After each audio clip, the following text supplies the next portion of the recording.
우리가 사는 이 세상에는 선생님이 참 많습니다. 근데 그 많은 선생님들 중에 우리를 편안하게 쉽게 그리고 잘 가르쳐 주시는 분이 계시는데 그분이 어떤 선생님이냐면 경험이라고 하는 선생님이에요. 경험보다 더 좋은 선생님은 없습니다. 내가 어떤 일을 한번 경험하면 말 안 해도 또 가르쳐주지 않아도 스스로 다 깨달아서 잘 알게 하는 분이 바로 경험이라고 하는 선생님이에요. 어느 젊은 여자 집사님이 갑작스레 혼자가 됐습니다. 그래서 목사님이 신방을 하면서 위로를 많이 했습니다. 몇 번이고 신방을 해서 위로를 하는데도 이 젊은 집사님이 하시는 말씀이 목사님은 내만 몰라요. 내만 몰라요. 근데 이게 뭐 한두 번이야지. 계속 신방을 해도 계속 그런 말씀을 하시니까 목사님께서 굉장히 마음이 답답했어요. 그래서 어느 날 한자리에서 오래 혼자 되신 권사님에게 그런 얘기를 했습니다. 그러니까 목사님 걱정하지 마세요. 내가 신방을 한번 가겠습니다. 그래서 이 권사님이 신방을 가서 대문을 발로 꽝 찼습니다. 그러니까 안에서 누구야 하면서 나왔잖아요. 누구긴 누구야 나지 빨리 나와봐. 그러면서 나오는데 이 권사님이 하시는 말씀이 야 누구 혼자 안 돼본 사람 있냐? 왜 그런 걸 가지고 울고째 지금 그 정도 됐으면 용기를 갖고 살아야지. 그러니까 이 젊은 집사님께서 꼼짝을 못 하려는 거예요. 왜냐하면 자기와 같은 똑같은 경험을 먼저 하신 분께서 그런 말씀을 하니까 이해가 되더라는 거예요. 그래서 그 다음부터는 아무 말 못하고 열심히 인생을 정리하며 살게 됐다고 하는 그런 이야기입니다. 그렇습니다. 경험보다 더 좋은 선생님은 없어요. 제가 아파 보니까 여러분들의 아픔을 정말 이해할 수가 있어요. 제가 옛날에는 그냥 말로만 목회를 한 것 같아요. 근데 지금은 뭐 겉으로 볼 때는 똑같지만 여러분의 슬픔 속에 함께 슬퍼하고 그리고 여러분의 웃음 속에 함께 웃을 수 있는 그런 마음을 갖고 제가 목회를 하려고 애를 쓰고 있습니다. 이 경험이라고 하는 것은 돈을 주고 살 수 없는 고귀한 보화입니다. 할 수 있는 대로 많은 경험을 하는 게 중요하죠. 온실 안보다는 온실 밖에 그 차갑고도 뜨겁고도 여러 고차가 있는 그런 것들을 경험하며 살아갈 때에 인생을 이길 수 있는 승리가 거기서 나오게 되는 것 아니겠어요? 그래서 우리의 자녀들도 여러 경험을 많이 시키는 게 훌륭한 교육 방법 중에 하나예요. 말을 해서 알아듣고 말을 해서 깨닫는다면 얼마나 좋겠어요? 제가 목회를 하지만은 이렇게 설교 한마디 한 것이 여러분들에게 마음에 꽉 뺏겨서 알아들을 수 있고 이해할 수 있다면 얼마나 좋겠어요? 그게 안 되기 때문에 목회가 힘든 거예요. 여러분들 제가 한 이야기를 그대로 알아듣는 것보다는 사실 여러분들 속에 어떤 경험 하나 딱 하면 그것이 오히려 제가 10번 설교한 것보다도 더 많은 것들을 알고 깨닫게 된다고 하는 사실을 우리가 알아야 돼요. 그래서 경험보다 더 훌륭한 스승은 없다. 저는 그렇게 말하고 싶어요. 오늘 본문에서 강조하는 것이 뭐예요? 예수님께서는 우리가 경험할 수 있는 모든 것들을 다 경험했다고 말씀하십니다. 우리의 아픔과 눈물도 경험했습니다. 이와 같이 시험을 받으신 분이 또 예수님이십니다. 그래서 예수님은 우리의 아픔과 고통을 다 알고 계세요. 우리의 고통도 아십니다. 눈물도 아십니다. 그래서 예수님은 우리를 위로하실 수 있는 분이시고 우리의 형편과 처지를 다 도우면서 역사하실 수 있는 분이 예수님이라고 하는 사실을 본문에서 말씀하고 있는 거죠. 그러면 예수님께서 우리의 무엇을 경험했을까요? 첫째는 예수님은 인간을 경험했었어요. 예수님은 사실 창조주 하나님이시거든요. 성부, 성자, 성령 삼위 중에 한 분이신 그 예수님께서 정말 이 땅에 사람이 되어 오셔서 우리의 모든 것들을 경험하신 분이 예수님이세요. 성경에 그 예수님에 대해 이렇게 얘기합니다. 그는 근본 하나님의 본체시나 하나님과 동등됨을 취할 것으로 여기지 아니하시고 오히려 자기를 비워 종의 형체를 가져 사람들과 같이 되었다 말씀하고 있습니다.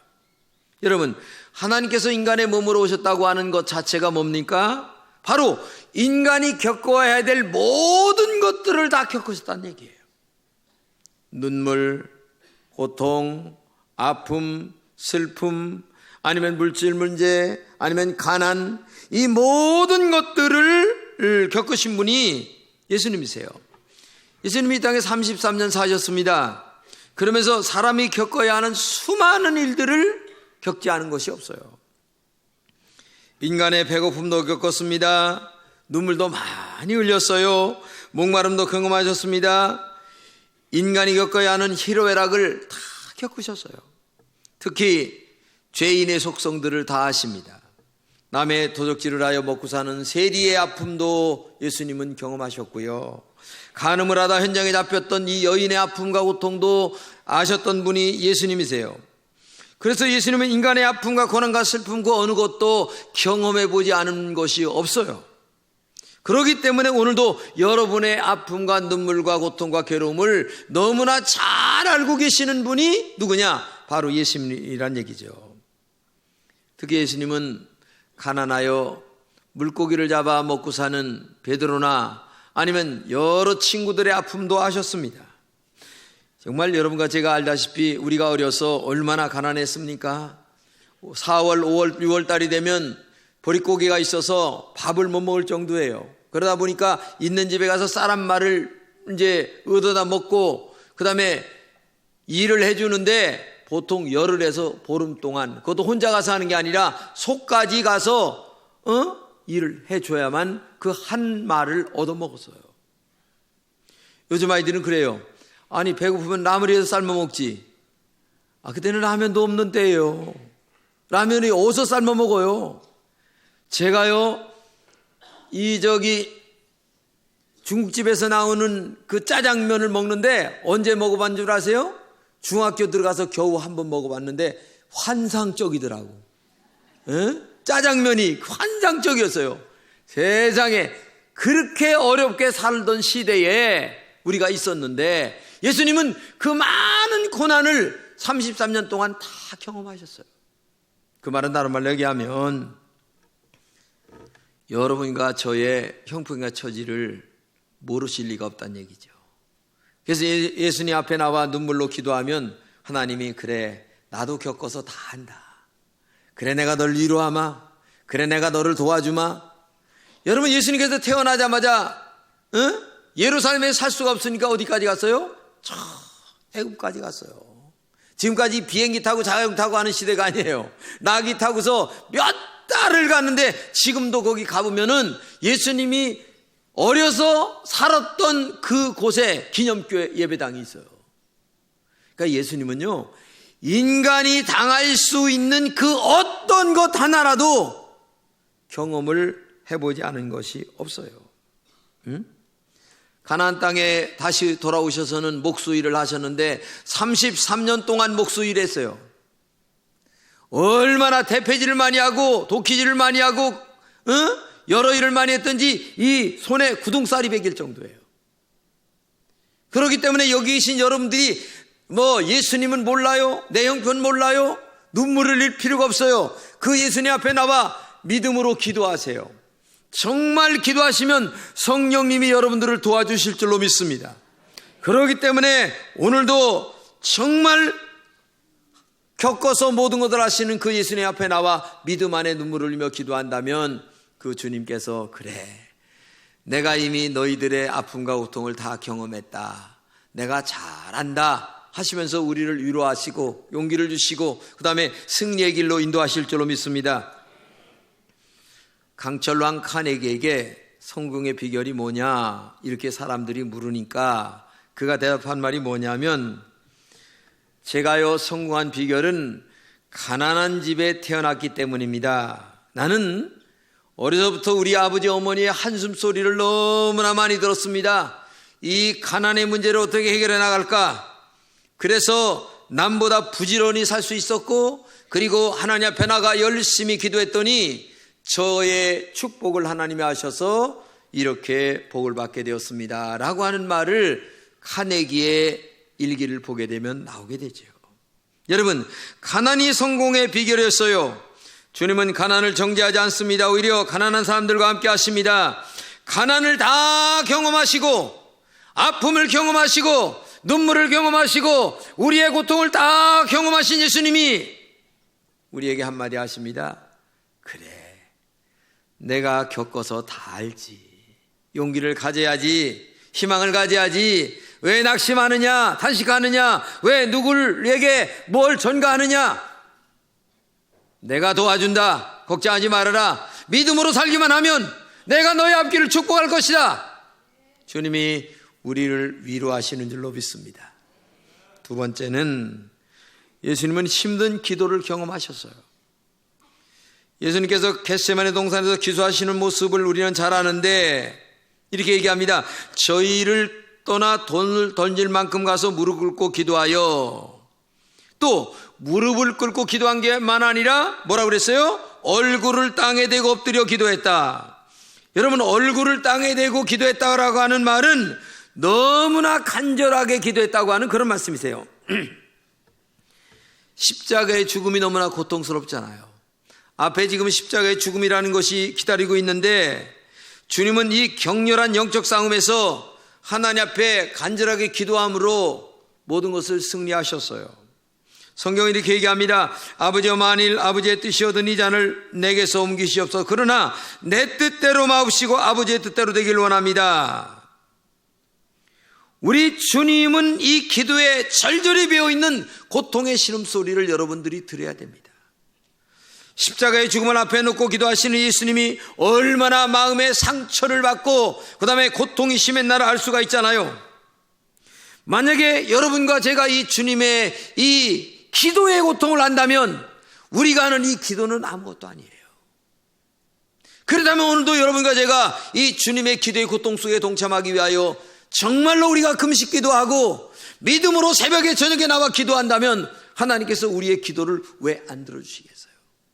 근데 현대교인들은 너무 편안해서 기도하지 않고 교회에 나옵니다. 옛날에는 신방도 원했어요. 근데 지금은 신방도 원하진 않아요. 내가 알아서 다 합니다. 걱정하지 마세요. 신방 오지 마세요. 그러면 부목사님들이 할 일이 없어요. 그렇지 않아요? 생각해 보세요. 지금 그런 세상에 살고 있어요. 이 예수님의 기도의 고통은 상상을 초월한 그런 고통이에요. 죽음을 앞에 놓고 기도하는 기도이기 때문에 그렇잖아요. 하나님께서 주님의 기도의 고통을 몸부림을 보시고 천사들을 돕게 하셨어요. 사자가 하늘로부터 예수께 나타나 힘을 돕더라 말씀하십니다. 얼마나 기도의 고통이 심했으면 천사들을 보내서 그 기도를 도우셨나를 알잖아요. 그러니까 오늘도 여러분과 제가 정말 마음에 한 맺힌 한을 가지고 아버지 앞에 나와 기도한다면 하나님이 여러분들에게 천사를 보내서 도와주실 줄로 믿습니다. 또 말씀하십니다. 예수께서 힘쓰고서도 간절히 기도하시니 땀이 땅에 떨어지는 핏방울같이 되었다. 얼마나 간절하게, 얼마나 뜨겁게, 얼마나 가슴 저미도록 기도했다면 흐르는 땀이 핏방울이 될 정도의 그 진액을 짜내는 기도. 예? 입술에 침 바른 기도가 아니고요. 이 가슴 속에서 우러나오는 진실한 기도. 또 이렇게 얘기하십니다. 심히 놀라시며 슬퍼하사 말씀하시되 내 마음이 심히 고민하여 죽게 되었다. 여러분, 사람이 죽음 앞에 있는 이 문제를 놓고 기도할 때에 얼마나 마음의 아픔이 크겠어요. 제가 암 때문에 병원에 입원했을 때에 정말 그 마음을 알고, 어제도 우리 후배가 전화로 왔어요. 나하고 똑같은 담도암에 걸린 거야. 거기에 대한 오리엔테이션을 받으려고 전화를 했는데 하는 말이 그래요. 목사님, 세상에 내가 이렇게 믿음이 없는 줄 처음 알았습니다. 그래서 내가 그랬어요. 야, 목사도 인간이고 집사도 인간이고 장로님도 인간이지. 그러나 일주일 보름이 지난 후에 그것을 어떻게 처리하느냐가 다른 거야. 느낌은 다 똑같은 거야. 목사도 똑같이 느끼는 거고. 그러면서 또 그래 얘기해요. 믿음 없다는 날 얘기하지 말고 그건 느낌이니까, 감정으로 느끼는 거니까 병원에 가서 내일 모레 하면서 제가 위로를 하고 기도를 하고 끝냈습니다만은 사람이 그런 거예요. 그런데 예수님도 인간인데 여기 보게 되면 힘쓰고 애써라고 하는 원어의 뜻이 있는데 이건 뭐냐? 깊고 강한 정신적 고통과 큰 슬픔을 말하는데 참으로 이해할 수 없는 공포의 고통을 얘기하는 거예요. 그동안 삶도 슬픔이었습니다. 겟세마네 기도회의 고난은 설명할 수 없는 정말 고난이었습니다. 왜냐? 아버지의 뜻인가? 아니면 내 뜻인가? 아니면 이것은 죽느냐 사느냐는 기도의 고난이었기 때문에 그래요. 그렇기 때문에 여러분들이 어려움과 고난이 있을 때에 기도할 때에 나 혼자 기도한다고 얘기하지 마세요. 그때 하나님의 천사가 와서 여러분들을 도우실 줄로 믿습니다. 하나님의 성령이 여러분들을 도와주세요. 그렇기 때문에 기도하세요. 믿음으로 나와 기도하세요. 그 기도 속에 하나님 응답하시고 그 기도 속에 주의 축복이 임하게 될 줄로 믿습니다. 우리의 힘든 기도 속에 하나님이 함께 하시는 줄로 믿으면서 나 혼자 기도하는 것이 아니다, 이걸 꼭 기억하고 오늘도 여러분들이 정말 믿음과 기도로 말미암아 승리하시기를 주님의 이름으로 축복합니다. 세 번째는 예수님은 육체와 정신적인 고통을 당하셨습니다. 예수님의 고통의 절정은 십자가죠. 십자가라고 하는 건 그 당시 사람을 잡아 죽이는 사형틀이에요. 근데 산 사람을 이 십자가에 갖다 이렇게 매달아 놓고 죽을 때까지 그냥 내버려 두는 거예요.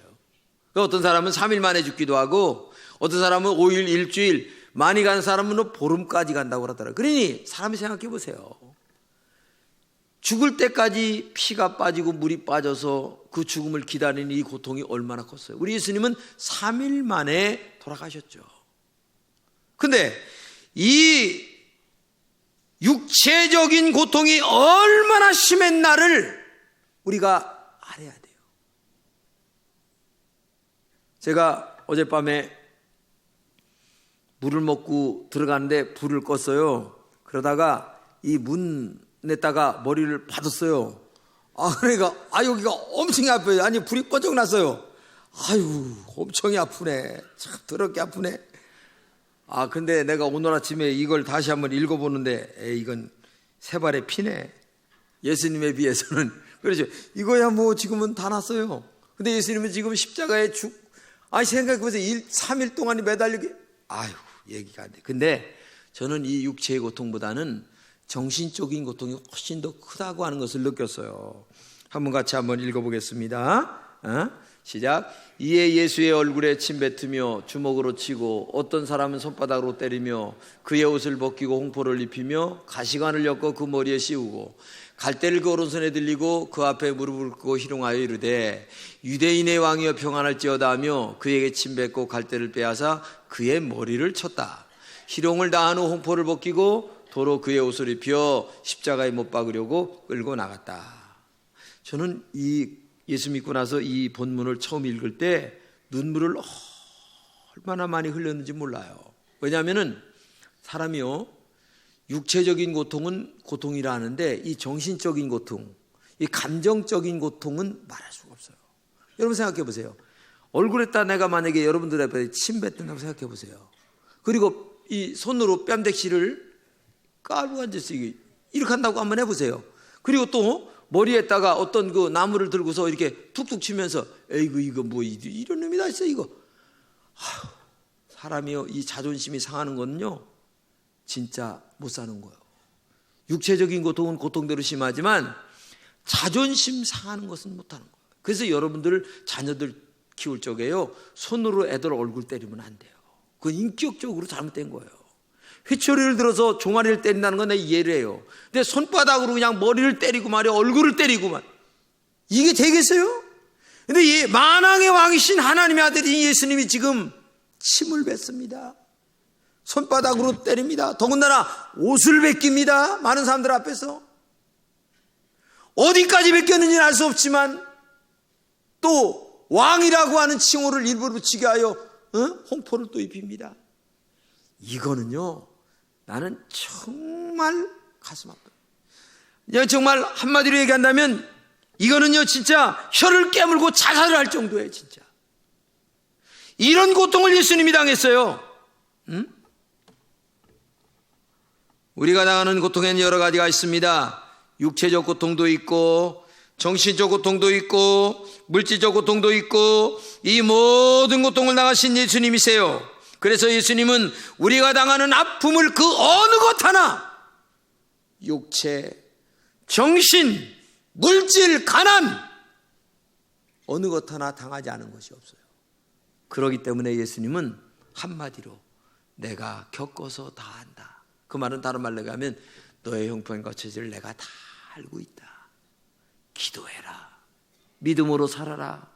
말씀대로 살아라. 그러면 내가 너희들을 축복할 수가 있다. 지금 그 말씀을 하기 위하여 내가 겪어서 안다. 이 말씀을 하고 있는 줄로 믿습니다. 예수님은 세 가지 직책을 갖고 있어서요. 첫째는 예언자로서 가르치는 직책, 그 다음에 제사장으로서 구원사역, 그러니까 하나님과 인간 사이에 제사장의 역할을 감당하는 것, 그 다음에 왕으로서 다스리는 역할. 근데 오늘 본문에는 제사장을 얘기하는데 대제사장이다 이렇게 얘기하십니다. 이 대제사장은 죄는 없는 예수님이시죠. 근데 우리와 똑같이 다 시험을 받았어요. 우리가 고통과 시험 당할 때에 영으로 함께 하십니다. 그래서 우리의 연약함을 도와주시는 분이 예수님이란 얘기예요. 그래서 그 대제사장이신 그분 앞에, 은혜의 보좌 앞에 담대히 나가라. 그 은혜의 보좌라고 하는 말은 하나님 앞에 나가 기도할 수 있는 자리, 즉 교회를 얘기하는 거고, 다른 말로 얘기하면 믿음으로 나가는 거고, 다른 말로 얘기하면 하나님의 말씀대로 나아가기만 하면 그분께서 너희들의 아픔과 고통을 다 알기 때문에 너희들의 기도를 들으시고 눈물로 흘리는 그 기도를 들으시고 그리고 신음하는 그 기도를 들으시면서 우리의 모든 것들을 주님이 응답으로 축복하신다고 하는 그런 말씀이에요. 그렇기 때문에 오늘도 여러분과 제가 믿음과 말씀과 기도로 담대하게 교회 나와 믿음으로 살아갈 때에 정말 하나님이 우리를 붙잡아 주시는 줄로 믿습니다. 그래서 담대하게 나와야 돼요. 대제사장 앞에. 심장 수술을 앞둔 어느 집사님이 있었어요. 근데 간호사가 와서 오리엔테이션을 하는 거예요. 이제 수술실에 들어가게 되면 심장이 몸에서 분리됩니다. 그리고 기계에 의해서만 숨을 쉬게 됩니다. 수술이 성공적으로 끝나게 되면 다시 심장이 연결돼서 정상적으로 발효가 되는데 그 시간이 6시간 후에나 됩니다. 6시간 동안 정신은 들어도 눈과 그리고 몸과 손을 움직일 수가 없습니다. 그런 상황 속에서도 한 가지, 내가 지금 당신의 손을 붙들고 있듯이 그 순간에도 내가 당신의 손을 꼭 붙들고 있을 것입니다. 바로 곁에서 손을 잡고 언제 닥칠지 모르는 위험을 내가 체크하기 위하여 당신의 손과 기계 옆에서 꼭 같이 있을 것이니까 아무 걱정하지 말고 수술 끝나고 난 후에도 내가 당신을 손을 붙들고 있다는 사실을 꼭 기억해 주시면 감사하겠습니다. 그래서 낙심하지 말고 용기를 가지세요 하면서 위로를 하는 거예요. 그러니까 이 집사님이 그 말을 듣더니만 하나님도 나와 내 손을 붙잡고 나와 함께 하시겠지 하는 마음속에서 담대하게 가서 수술을 받고 나왔다고 하는 그런 이야기예요. 그렇죠. 예수님께서는 때를 따라 우리에게 은혜를 주십니다. 그렇기 때문에 믿는 도리를 굳게 잡아야 합니다. 기도해야 됩니다. 말씀대로 살아야 됩니다. 이 모든 곳에서 믿음으로 나가야 됩니다. 그때 우리 주님이 이미 다 경험하신 능력과 은혜를 가지고 우리의 형편과 처지를 아시는 그분께서 그래 내가 너와 함께한다, 그런 은총으로 우리에게 함께 다가오실 줄로 믿습니다. 그렇기 때문에 오늘도 여러분과 제가 이 신앙생활 할 때에 바르게 해야 됩니다. 믿음으로 해야 됩니다. 우리 주님은 우리의 모든 것을 경험하셨습니다. 우리의 형편을 너무나 잘 아십니다. 우리의 모든 문제를 해결할 수 있는 전능하신 분이십니다. 그런 분이 우리 아버지가 되십니다. 그 아버지에게 모든 것을 맡기고 사는 믿음의 종들이 되시기를 바랍니다. 그 주님이 이렇게 말씀하십니다. 너 많이 힘들지? 나도 겪어서 다 안다. 힘내야지, 용기를 가져야지, 너 열심히 살아야지, 내가 도와줄게, 힘내라. 주님이 지금도 말씀하십니다. 힘든 세상에서 사시는 여러분들 많이 힘들죠? 그러나 하나님의 사람답게 우리 당당하게 믿음과 기도로 승리하는 여러분 되시기를 주님의 이름으로 축복합니다.